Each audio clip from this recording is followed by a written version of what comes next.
तो बच्चों अब करेंगे हम 11th क्वेश्चन। काफ़ी अच्छा क्वेश्चन है बच्चों। ये देखिए डायग्राम यहाँ पे गिवन है, ठीक है। यहाँ पे डायग्राम गिवन है, क्या क्या चीज़ है मैं आपको बता देता हूँ। देखिए गिवन है डायग्राम, यहाँ से 0 से 100 तक एक स्केल है। पाइवोटेड पॉइंट जो कि फिक्स पॉइंट है वो है 50 सेंटीमीटर में, ठीक है। अब यहाँ पे जो 10 सेंटीमीटर में ना 40 ग्राम फोर्स रखा हुआ है और 90 सेंटीमीटर में 20 ग्राम फोर्स रखा हुआ है। और क्वेश्चन पूछ रहा है मुझसे ये कि भाई ये मीटर जो मीटर रूलर है ये इक्विलिब्रियम में है कि नहीं है, ये इक्विलिब्रियम के केस है कि नहीं है, ये पूछ रहा है। और अगर नहीं है तो ये किधर को टर्न होगी, ये राइट हैंड की तरफ टिल्ट होगी या लेफ्ट हैंड की तरफ टिल्ट होगी, ठीक है। फिर सेकंड क्वेश्चन बोल रहा है how long the ruler be bought in equilibrium by using the additional weight of 40 gram force. तो देखिए अभी हम इसको पूरा डिटेल में करते हैं। तो पहला देखते हैं कि भाई इक्विलिब्रियम का केस है कि नहीं। तो देखिए, तो बच्चों इक्विलिब्रियम का केस में left hand side equals to right hand side होना ज़रूरी है। तो इक्विलिब्रियम का केस तभी होता है जब left hand side equals to right hand side हो जाए, है ना। भाई आपने तराजू में यहाँ पे 1 किलो का आपने वेट रखा और यहाँ पे आप 1 किलो की आप राइस या फिर चीनी रखेंगे ना, तभी तो ये वेट इक्विलिब्रियम में आएगा। तो भाई left hand side equals to right hand side होना चाहिए। तो देखिए इस केस में है ऐसा। तो देखिए लेफ्ट हैंड साइड और राइट हैंड साइड, ठीक है, देखते हैं। तो देखो लेफ्ट हैंड साइड में देखते हैं कि ये ऑब्वियसली सही है कि नहीं है। तो फोर्स इनटू परपेंडिकुलर डिस्टेंस, तो फोर्स कितना है बच्चों यहाँ पे 40 ग्राम फोर्स का, और perpendicular distance from A pivoted point 50 minus 10। देखो यहाँ से यहाँ तक तो 50 में से अगर मैं 10 घटाऊंगा तो इन दोनों के बीच की जो डिस्टेंस है कितना आ जाएगा 40। तो ये कितना आ रहा है बच्चों, ये आ जाएगा, ये आपका आ रहा है 1600 ग्राम फोर्स सेंटीमीटर, है ना। ये इतना आ रहा है, ठीक है।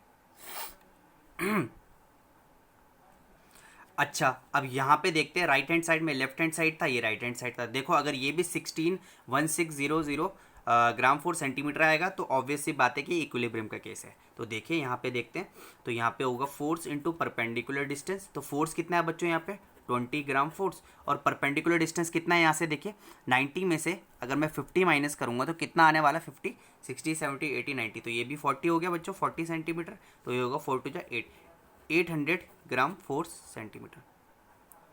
तो बच्चों देखिए ये इक्विलिब्रियम का केस तो बिल्कुल भी नहीं है, ठीक है। देखो यहाँ पे तो 80 ग्राम फोर सेंटीमीटर है और यहाँ पे 1600 ग्राम फोर सेंटीमीटर है। तो ये इक्विलिब्रियम का केस नहीं है, no, it is not equilibrium, ठीक है। ये इक्विलिब्रियम का केस नहीं है, ठीक है। तो सिंपल सी बात है कि भाई हमने ये प्रूफ कर दिया कि इक्विलिब्रियम का केस नहीं है। जब left hand side equals to right hand side होता है तभी ये इक्विलिब्रियम का केस बनता है, ठीक है। अब कह रहा है if not how will the ruler turn. अब रूलर अगर ये इक्विलिब्रियम नहीं है तो रूलर किधर को टर्न होगा। ऑब्वियस सी बात है बच्चों, देखिए यहाँ पे भारी वजन रखा तो देखिए ये नीचे को जाएगा। इसका मतलब ये अगर ये नीचे को जा रहा है तो ये ऐसे घूम रहा है, ये हो रहा है बच्चों एंटी क्लॉकवाइज। और अगर यहाँ पे रूलर रखेगा तो ये नीचे को जाएगा और ये बच्चों ये ऐसे घूमेगा, ये होगा बच्चों क्लॉकवाइज। अब बच्चों देखिए बड़ा कौन सा है इनमें से, इन दोनों में से बड़ा कौन सा है, ये वाला है। तो भाई ये क्या ऑब्वियस सी बात है भारी कौन सा है, इन दोनों में से ये भारी है ना, तो ये इधर को एंटी क्लॉकवाइज घूमेगा। और कितना घूमेगा बच्चों वो भी हम देख लेते हैं। तो टोटल यहाँ पे मैं नेक्स्ट पेज का यूज करने वाला हूँ। तो जो यहाँ पे कितना ये किधर घूमने वाला है, तो बच्चों टोटल मूवमेंट ऑफ फोर्स अगर मैं करूं तो ये हो जाएगा बच्चों 1600 gram force centimetre minus 80 gram force centimetre. तो ये हो जाएगा बच्चों 80 ग्राम फोर्स सेंटीमीटर।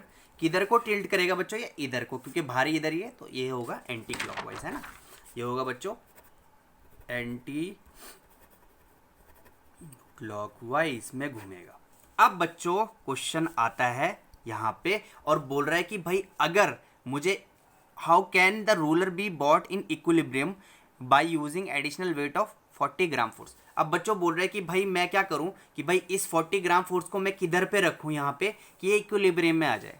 बस बच्चों बड़ा मज़ेदार है। तो फिर तो देखो इक्विलिब्रियम का केस क्या है, anti clockwise equals to clockwise. तो बच्चों देखिए 40 ग्राम फोर्स को वो किधर पे रखे कि इक्विलिब्रियम हो जाए। तो 40 तो देखो force into perpendicular distance equals to force into perpendicular distance. तो परपेंडिकुलर डिस्टेंस बोल रहा है ना कि कहाँ पे रखेगा, तो यहाँ पे मैं इसको x ले लेता हूँ। इक्वल्स टू फोर्स कितना है बच्चों, यहाँ पे फोर्स है बच्चों यहाँ पे 20 ग्राम फोर्स, और परपेंडिकुलर डिस्टेंस कितना था इन दोनों के बीच का बच्चों, ये था बच्चों आपका 40 है ना। तो देखो 40 से पूरा 40 कैंसिल आउट, तो जो और ये 40 यहाँ पे बच्चों ग्राम फोर्स भी, ग्राम फोर्स से ग्राम फोर्स कैंसिल आउट, तो x जो है मेरे पे 20 सेंटीमीटर आ गया। मतलब अगर मैं इस x को 20 सेंटीमीटर पे रखूँ तो ये क्या हो सकता है बच्चों, इक्विलिब्रियम का केस आ सकता है। मतलब अगर मैं यहाँ पे रख दूँ ये 40 ग्राम फोर्स को, तो ये इक्विलिब्रियम हो सकता है। तो देखिए ये भी हमने निकाल लिया है। तो देखो 11th क्वेश्चन काफ़ी इजी था बच्चों। आई होप अब आपको समझ में आ रहे होंगे क्वेश्चन धीरे धीरे करके कि कैसे करना है इन क्वेश्चनों को। चलो नेक्स्ट करते हैं।